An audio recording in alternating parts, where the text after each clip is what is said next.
Hello and welcome to Writing Women, the show where I will be examining the women who exist in fiction and the people who created them. This week we are back into Tamora Pierce's books with the beginning of the next quartet, The Immortals. The first book of which is Wild Magic. As the few of you who are regular viewers may have noticed, this episode is a week early. With everything going on, I wanted to upload a bit more frequently. That way I have more work to keep me busy while stuck at home, and you, my beautiful listeners, will have something to listen to. This book was released in 1992, and the vast difference in Pierce's writing is noticeable immediately. She remains true to her desire to write about girls and women by giving us the character of Veralidaine Sarrasri, known to her friends as Dane. It takes place in Towrd many years after the close of the Song of the Lioness. John and Thayette have made many changes in the land, including opening schools for everyone, reducing the rate of illiteracy among the common folk.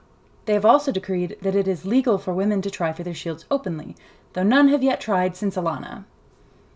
By all accounts, Towrd seems to be a sort of progressive paradise now, with a few exceptions with backstabbing nobles. Alana's exploits are world-renowned, and even our current main character, a young girl from the wilds of Gala, has heard of the famous Lady Knight. Before I go too much further, let's get into the recap. The reader is introduced to Dane, a 13-year-old girl who can speak to animals. Dane meets Onua Chamtong, the woman in charge of the horses for the Queen's Riders, the group of warriors who ride with and for the Queen, and is hired to help bring up a group of new ponies to the capital of Towrd from the fair in the capital of Gala. Along the way, Dane and Onua are attacked by strange creatures called Immortals, who are mystical beings including monsters such as spidrins, huge carnivorous spiders with human heads, and stormwings, metallic birds with human faces that feast on the dead. In this case, stormwings. They later learn that nearly all of Towrd, Scanra, Gala, Tusain, Marin, and Tyra are being plagued by these Immortals, despite the fact that they were supposed to have been locked away years ago. As it turns out, the Immortals that attacked them had been chasing a hawk, who Dane rescues using her powers. With the help of Alana of Trebond, Dane turns him back into a human, and he turns out to be Numair Salmalin, the most powerful mage in Towrd and one of the few black-robe mages in the world. Upon reaching Chorus, she continues as the assistant horse mistress, teaching rider trainees such as her new friends Miri and Evan, and learning more about her own powers of wild magic from Numair, who becomes her teacher. She discovers the true depth of her power and learns of its advantages and dangers. During a journey to Alana's home at Pirate Swoop, Dane tells Onua and Numair about how she had lost her humanity after the murder of her family and joined a pack of wolves to kill the bandits in an act of revenge. The townspeople of Snowsdale, her home village, realized what was happening and tried to kill her, so she fled. After a time spent in the wild with the wolves, she regained her humanity with the help of her pony, Cloud. Relieved that her friends still like her after her confession, and after Numair enacts a spell so she will not lose herself again, she begins to hone her powers so she can become a better healer of animals. She is visited frequently by the male badger god, who tells her that he promised her father he'd look after her. The badger god gives her a claw to wear around her neck that will allow him to contact her, and is very angry after she nearly kills herself by accidentally stopping her heart in order to hear dolphins. He is the one who pushes her to tell her friends about her past. She finds out that she is able to talk to certain Immortals as well, and manages to convince several griffins not to harass the people of Pirate Swoop and its nearby villages. Towards the end of the book, she saves Pirate Swoop from an attack of pirates and Immortals who are under orders from Carthak, a neighboring country. She defeats them by calling a kraken from the faraway ocean floor. She's also left in the charge of a baby dragon, whose mother, Flamewing, has died in the battle to help save Towrd. Flamewing had been pulled into the human world by the Carthaki mages, and in the process her child had died inside her. The need for healing was pulled from Dane's body, and the baby was revived. Flamewing sacrifices herself to save the Towrdalans, knowing that Dane is responsible for the life of her child and will care for her. Dane calls the baby Skysong, the name her mother passes on before she dies. Like everything I cover here, there is a really mixed bag of good and bad, despite how much I love the series. One glaring thing that is a holdover from the previous books is the lack of focus point and point of view characters. In one chapter, the point of view will jump around from paragraph to paragraph.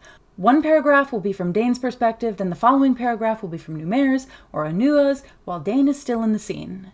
It can cause a little bit of confusion when trying to figure out who is saying what. I think when I first read these as a tween, I glossed over this, and now that I'm reading with a more critical eye, it stands out more.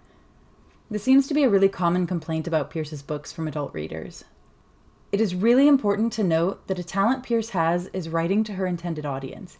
Many of the complaints I and others have in terms of language choices, character development, point of view, or pacing of the story are very fitted to a younger audience.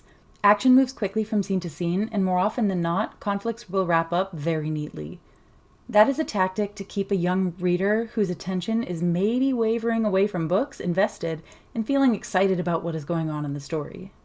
Of course, some of it is due to inexperience as a writer and extreme limitations put on her by publishers. But as we move along through her books, you see the evolution of someone who is honing her craft and realizing what writing habits she should keep and which she should change. It has already begun to happen in this book as we see the action spread out a bit more than in previous books, with some breathing room between big scenes to process what happened and develop the supporting characters. The world building expanded on what we learned in Song of the Lioness pretty well, while also doing a fair job of establishing the rules of the universe for new readers who may not have begun with the previous series. That is probably due in large part to the student-teacher dynamic with Dain and Numair. That's a really simple and effective way to get across information like how magic works without boring the reader too much.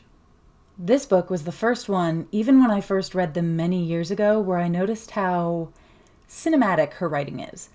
The way scenes are set is so easy to visualize, and so many of her scenes are these big action set pieces that wouldn't be out of place in a big-budget fantasy film set to an epic soundtrack. It's hard to describe exactly what I mean when I say this, but I'll try. In adapting a book for the screen, it can be difficult to do because often things that work well in books don't work the same way in a visual medium. You don't have the access to the inner lives of the characters, so direct adaptations either don't make a lot of sense or are kind of boring. The style Pierce uses makes me fully confident that even a direct, word-for-word adaptation of her work would probably be entirely possible, and not be too slow while missing the inner life of a character. Most characters wear their emotions on their sleeve, speak their mind, and are very animated in everything they do. Even the animals. For me, that helps me visualize everything that happens so much easier than when I read other books. I have a bit of a confession here. Recently, there's been something making the rounds on social media about aphantasia. That is the condition where one does not possess a functioning mind's eye and cannot voluntarily visualize things. When I was younger, I had a very active mind's eye and could visualize intricate realities on my own. Reading was easy because I could be just as invested as when watching something. Sometime around when I developed depression as an adult, I started to lose the ability to visualize even small things for very long. And as a result, my ability to enjoy reading has suffered a lot. If a book goes too long in a character's head without visual cues, it is hard for me to track what is going on or remain invested now. That is part of what has kept me rereading these books, because they are so easy to visualize that I feel almost like I did as a book-loving kid again. That is helped in this case by the characters being so fun to read about. Dain is confident in her abilities, though scared of the powers she does not understand. She's experienced a great trauma and is working through that while also being afraid of her own mind. There's a lot to be said for writing young adult books about characters learning to deal with their trauma in healthy ways, and most importantly, to tell people about it instead of keeping it in. Onua tells Dain early on how talking takes some of the poison out of what happened, and that is something young people need to hear. And even more, to see after Dain finally tells her friends about her past, that they not only accept her, but do everything in their power to help her fears from coming true. There is often a complaint about women in fiction where authors will make a woman's backstory traumatic because it's the only way they can think of to make them interesting. This is something that is more often criticized in male authors because it is more often handled poorly by them. In this book, we have two examples of women with traditionally traumatic backstories. Dain with losing her family, and Onua being beaten and left for dead by her husband. These things, rather than defining their characters, inform how they choose to live their lives. Onua is warm and welcoming to Dain, not pushing her to reveal her past all in one go, because she knows from personal experience that is hard to do. There is so much more to them than what happened to them in the past, and that is how trauma as a backstory can be used to great effect in fiction. There was a lot more representation of people of color in this book, pretty great for a fantasy story published in the early 90s. The group of Queen's riders is described, rather humorously by Dain, as a very mixed herd. Because of course she uses animal terms for everything.